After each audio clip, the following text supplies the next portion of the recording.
बीजक रमैनी प्रकरण रमैनी 63। नाना रूप वर्ण एक कीन्हा, चार वर्ण वै काहू न चीन्हा। नष्ट गए करता नहीं चीन्हा, नष्ट गए और रही मन दीन्हा। नष्ट गए जिन वेद बखाना, वेद पढ़े पर भेद न जाना। बिमलख करे नैन नहीं सूझा, भया अयान तब किछौ न बूझा। नाना नाच नचाए के, नाचे नट के भेष। घट घट है अविनाशी, सुनहु तकी तुम सेख।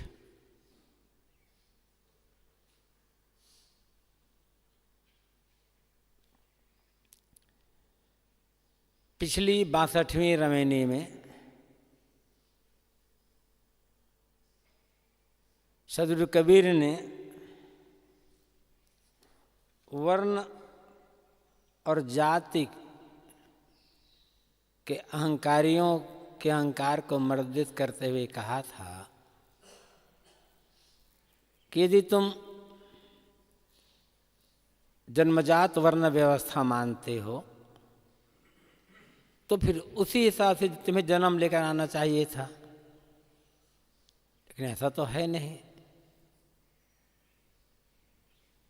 ये वर्ण व्यवस्था कोई ईश्वरीय विधान नहीं है, किंतु मानवकृत है। उसी संदर्भ में यह रमैनी भी है। नाना रूप वर्ण एक कीन्हा, नाना जातियों और वर्ण व्यवस्था का निर्धारण करने वाला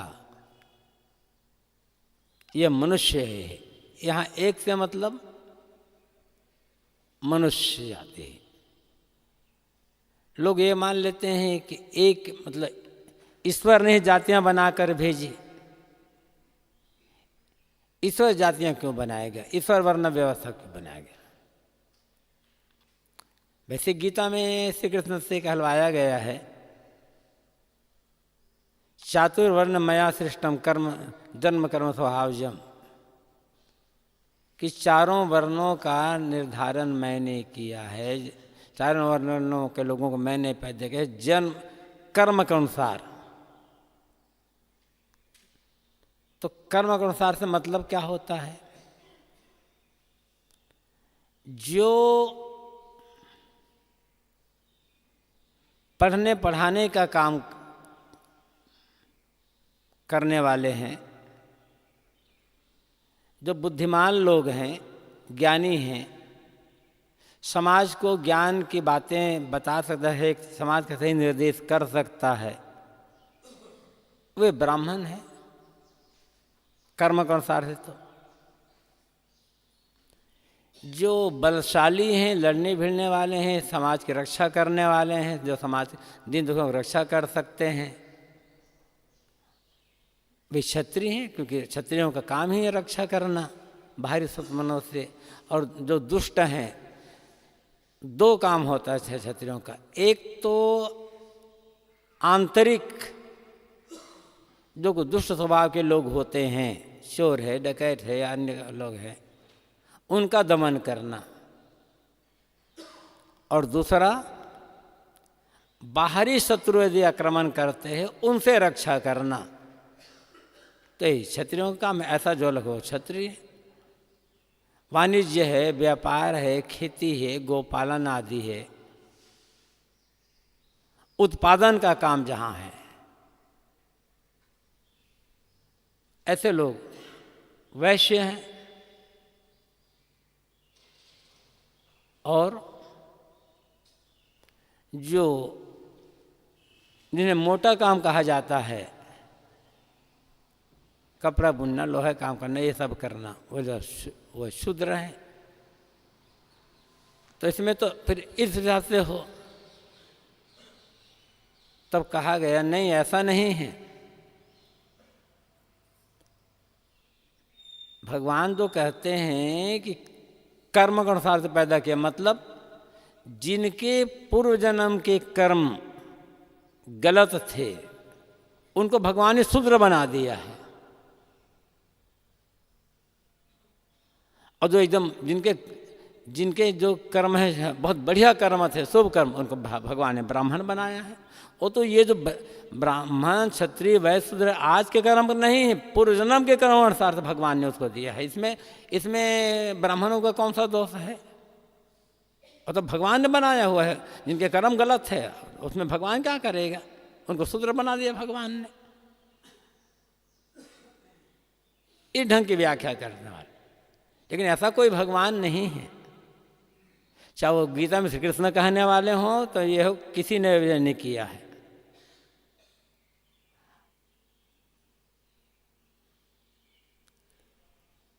ये सब मनुष्यों का बनाया हुआ है।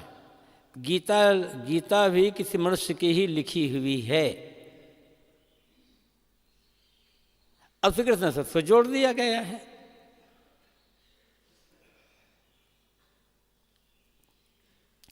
चाहे कोई भी पुस्तक हो, लिखने वाला मनुष्य ही होता है, और जो जिस तरफ रहता है, जिस क्षेत्र में रहता है, समाज की उस समय जैसी एक व्यवस्था होती है उस ढंग से उन्होंने किताबों में लिखा है। बात यहाँ तो है जाति और वर्ण।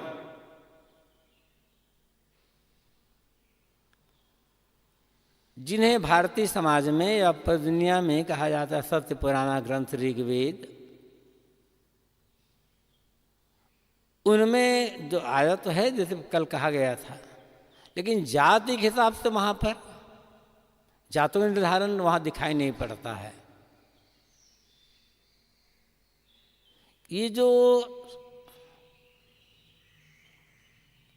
स्मृतियां हैं और सूत्र ग्रंथ है, आपस्तम धर्मसूत्र, वशिष्ठ धर्मसूत्र, याज्ञवल्क्य धर्मसूत्र जो आता है,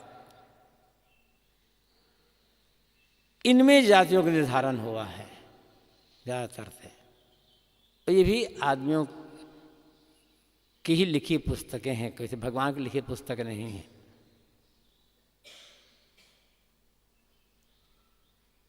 कहा यह जाता है कि शूद्रों को वेद पढ़ने का अधिकार नहीं है, लेकिन कक्षीवान ऋषि हैं, और ऋग्वेद में बहुत सारे मंत्र कक्षीवान के बनाए हुए हैं। मतलब एक शूद्र कहलाने वाला वेद मंत्र का निर्माण कर सकता है, वेद मंत्र की रचना कर सकता है, तो अपनी बनाई रचना को पढ़ क्यों नहीं सकता?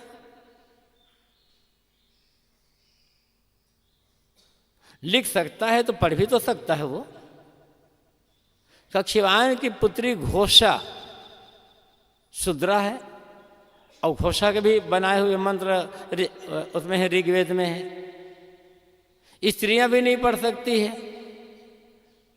कितनी ऐसी स्त्रियां हैं जिन्होंने ऋग्वेद के मंत्रों का निर्माण किया है?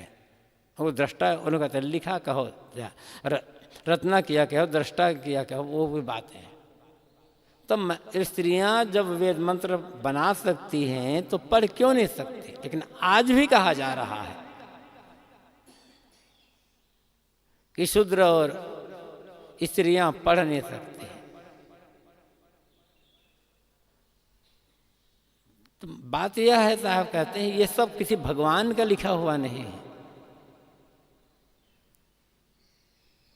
आदमियों को लिखा गया। तो बात यह नाना रूप वर्ण किन्हा, जातियों का निर्धारण, अनेक जातियां, इनका निर्धारण, और 4 वर्ण व्यवस्था, जो चतुर्वर्ण व्यवस्था है,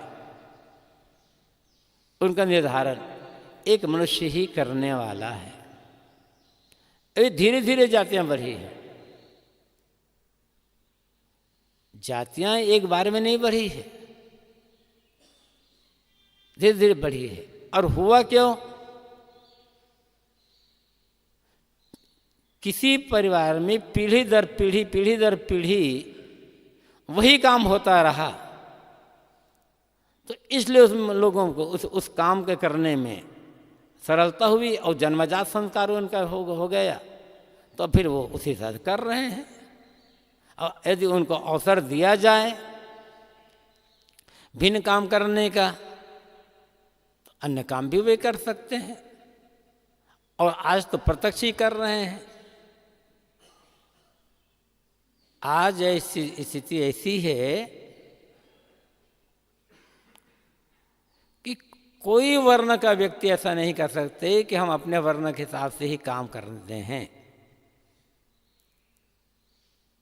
आज इन्हें शूद्र कहा जाता है, चमार कहा जाता है, छोटी जाति कहा जाता है। उनके बच्चे भी तो अध्यापन का काम कर रहे हैं, तो फिर ब्राह्मण हो गए वो। शूद्रों के बच्चे जिन्हें कहते जाते हैं, जो हैं पिछड़ी जातियां जिनके बच्चे हैं, वैश्य है, ब्राह्मण के बच्चे हैं, वे फौज में भरते हैं तो क्षत्रिय का काम कर रहे हैं।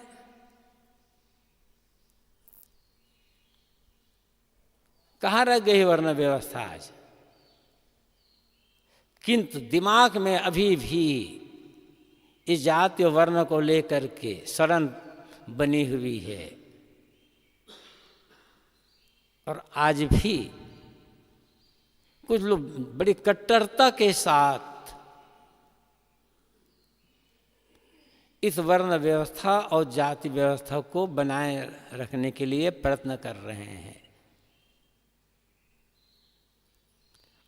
प्रसंग जो भी है, लेकिन यहाँ साहब कहते हैं कोई ऐसा ईश्वर नहीं बैठा है जिसने जातियों का निर्धारण किया हो। एक तो मनुष्य है, मनुष्यों ने ही निर्धारण किया। और यहाँ करते करते आजकल जातियाँ कितनी हैं? सैकड़ों जातियाँ हैं, सैकड़ों। और जाति के अंदर जाति भेद है।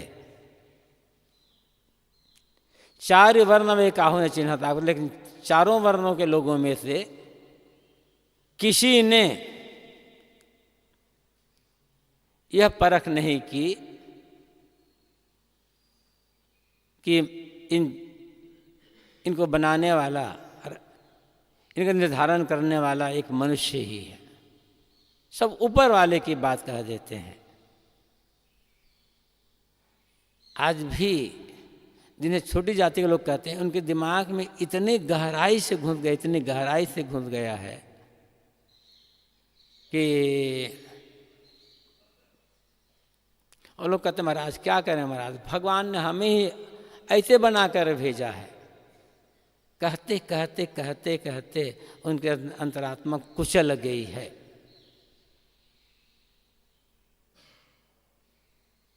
और जिन्हें जो लोग बड़े हैं वो तो कहते ही हैं हम तो भगवान ने बनाए हैं। आज भी कितने अपने को ब्राह्मण कहने वाले लोग भले 1-1 किलो मछली खाते हो दिन भर में,